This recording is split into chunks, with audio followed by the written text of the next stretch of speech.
வணக்கங்க. இந்த வீடியோவில் நம்ம பார்க்க போகிற டாபிக் என்ன அப்படின்னா, ராசிகளின் ஆரோக்கியம் அன்னாரோக்கியம் காணுதல். இதை தான் பார்க்க போகிறோம். அதாவது உங்கள் ஹெல்த் இந்த வருஷம் எப்படி இருக்கும் அப்படிங்கிறத இந்த ஒவ்வொரு ராசியை வச்சு கண்டுபிடிக்கிறது எப்படி அப்படிங்கிறத பார்க்க போகிறோம். அதுக்கு ஃபஸ்ட்டு உங்களுக்கு தெரிய வேண்டியது ராசிகளின் கதிர்கள், கிரகங்களின் கதிர்கள்.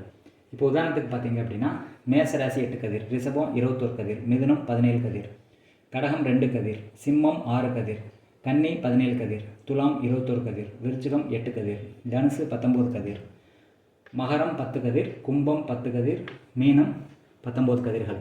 அப்போ ராசிக்கு எத்தனை கதிர்கள் ஒவ்வொரு ராசியில் கொடுக்கப்பட்டிருக்கு அப்படிங்கிறது தெரியணும். அடுத்து கிரகத்தினுடைய கதிர்கள், சூரியன் 6 கதிர், சந்திரன் 2 கதிர், செவ்வாய் 8 கதிர், புதன் 17 கதிர், குரு 19 கதிர், சுக்கிரன் 21 கதிர்கள், சனி 10 கதிர். இதை நீங்கள் தெரிஞ்சுக்கணும். கிரகங்களினுடைய கதிர்கள், ராசியினுடைய கதிர்கள் தெரியணும். அடுத்து உங்களுக்கு தெரிய வேண்டியது என்ன அப்படின்னா, இந்த வருஷத்தினுடைய ராஜா கிரகம் என்ன அப்படிங்கிறது உங்களுக்கு தெரியணும். இந்த வருஷத்தினுடைய குரோதி வருஷத்தினுடைய ராஜா கிரகம் செவ்வாய். அதை உங்களுக்கு ஞாபகப்படுத்துகிறேன். இதெல்லாம் தெரிஞ்சதுக்கப்புறம் தான் இந்த வருஷத்துக்கு உங்கள் ராசிக்கு உங்கள் ஹெல்த் எப்படி இருக்கும் அப்படிங்கிறத நம்ம பார்க்க முடியும். இப்போ உதாரணத்துக்கு பார்த்தீங்க அப்படின்னா, இதுக்கு என்ன கால்குலேஷன், இது ஃபார்முலா என்ன அப்படின்னா, ராசியினுடைய கதிர் ப்ளஸ் ஆண்டினுடைய ராஜாவினுடைய கதிர். இப்போ ராசியினுடைய கதிர் ஒரு உதாரணத்துக்கு பார்த்தீங்கன்னா என்ன ராசின்னு எடுத்துக்கலாம் அப்படின்னா, விருச்சிக ராசி உதாரணமாக எடுத்துருக்கேன். விருச்சிக ராசியினுடைய கதிர் என்ன? 8. அந்த ஆண்டினுடைய ராஜா கதிர் என்ன? செவ்வாய் 8. அப்போ 8 + 8 16. இதோடு என்ன பண்ணணும் அப்படின்னா 3ஆல் பெருக்கணும். 16 × 3 48. அதோட 3 கூட்டணும். 48 + 3 51. இந்த டோட்டல் வந்ததை 7ஆல் வகுக்கணும். மீதி என்ன வருதோ அதுதான் ராசியினுடைய ஆரோக்கியம். இப்போ 51 / 7 போட்டிங்க அப்படின்னா மீதி 2 வருது. ரிமைண்டர் 2. அப்போ ராசியினுடைய ஆரோக்கியம் 2. இப்போ ராசியினுடைய அன்னாரோக்கியம் பார்க்க போகிறோம். உங்கள் ஹெல்த் பாதிக்கப்படுதா அப்படிங்கிறத இதை வச்சு கண்டுபிடிக்கலாம். இதுக்கு உங்களுக்கு தெரிய வேண்டியது என்ன அப்படின்னா, இந்த ராசியினுடைய ஆரோக்கியம் கண்டுபிடிச்சிங்கல்ல, அந்த ரிசல்ட்டை நீங்கள் எடுத்துக்கணும். மீதி இருக்கக்கூடிய அந்த 2 வருதா இதில், அப்போ 2 எடுத்துக்கணும். அதை 3ஆல் பெருக்கணும். அப்போ மீதி ஆரோக்கிய கதிரில் இருந்து ஒரு 3 பெருக்கணும் அப்படின்னா 6 வரும். இதோட ஒரு 3 கூட்டணும். அப்போ 6 + 3 9. இதை 7ஆல் வகுக்கணும். அப்போ இதில் மீதி என்ன வருதோ அதுதான் அன்னாரோக்கியம், ராசியினுடைய அன்னாரோக்கியம். போன வீடியோவில் என்ன பார்த்தோம் அப்படின்னா, இதில் வரக்கூடிய ஈவை நம்ம எடுத்துக்கிட்டு இந்த கால்குலேஷன் பண்ணோம். ஆனால் இந்த இதில் ஈவு எடுக்கக்கூடாது. இதில் இருக்கக்கூடிய மீதியை தான் நம்ம எடுக்கணும். ராசி ஆரோக்கியத்தில் இருக்கக்கூடிய மீதி பாயிண்ட் இருக்குல்ல, அதை தான் நம்ம எடுத்து 3ஆல் பெருக்கி அது வரக்கூடிய டோட்டலை 3ஆல் கூட்டணும். டோட்டலை 7ஆல் வகுக்கணும். அப்போ மீதி என்ன வருதுன்னா 2 வருது. இதுதான் ராசியினுடைய அன்னாரோக்கியம். இப்போ மீதி 0 வந்தது அப்படின்னா இதை 7ஆக எடுத்துக்கணும்.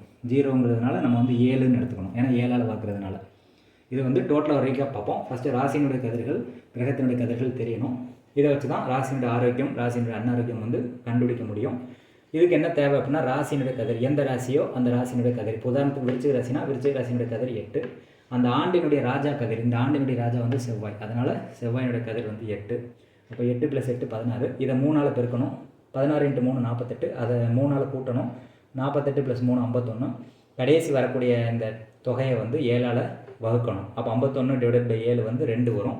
இந்த ரிமைண்டர் 2 வருதில்ல, மீதி உள்ள 2 தான் ராசியினுடைய ஆரோக்கியமாக எடுத்துக்கிறோம். இந்த மீதி இந்த தொகையை ராசியினுடைய அன்னாரோக்கியத்துக்கு நம்ம எடுத்து கால்குலேட் பண்ணணும். இந்த மீதி தொகையை 3ஆல் பெருக்கணும். அதே தான் மீதி தொகை 2. இதை 3ஆல் பெருக்கணும் 6. 6 + 3 9. 9 / 7 மீதி 2 வரும். அப்போ இதுதான் ராசியினுடைய அன்னாரோக்கியம். அப்போ ராசியினுடைய ஆரோக்கியமும் ராசியினுடைய அன்னாரோக்கியமும் ரெண்டுமே ஈக்குவலாக வர்றதுனால இவருக்கு ஹெல்த்தில் பெரிய லெவலில் பாதிப்பு இருக்காது அப்படிங்கிற மாதிரி நம்ம எடுத்துக்கலாம். விருச்சிக ராசிக்காரங்களுக்கு இந்த குரோதி வருஷத்தில் ஹெல்த்தில் பெரிய லெவலில் பாதிப்பு இருக்காது அப்படிங்கிற மாதிரி எடுத்துக்கலாம். இது பொதுவான கருத்து. பெரும்பாலானவர்களுக்கு இது செட் ஆகும் அப்படிங்கிற மாதிரி நீங்கள் எடுத்துக்கலாம்.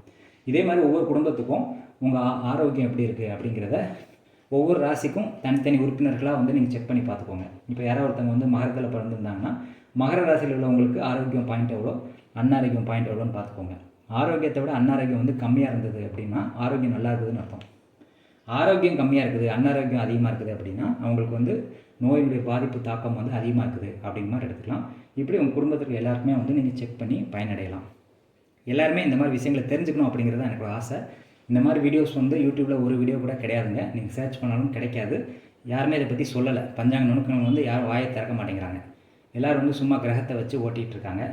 நிறைய விஷயங்கள் தெரிவிக்கணும் அப்படிங்கிற எனக்கு ரொம்ப ஆசை. அதனால தான் யாருமே சொல்லாத விஷயங்களை தேடி ரிசர்ச் பண்ணி உங்களுக்காக நான் பதிவிடுறேன். இதை பார்த்து சப்போர்ட் பண்ணுங்கள். உங்களோட மேலான கருத்துக்களை வந்து கமெண்ட் செக்ஷனில் பதிவு பண்ணுங்கள். நன்றி, வணக்கம்.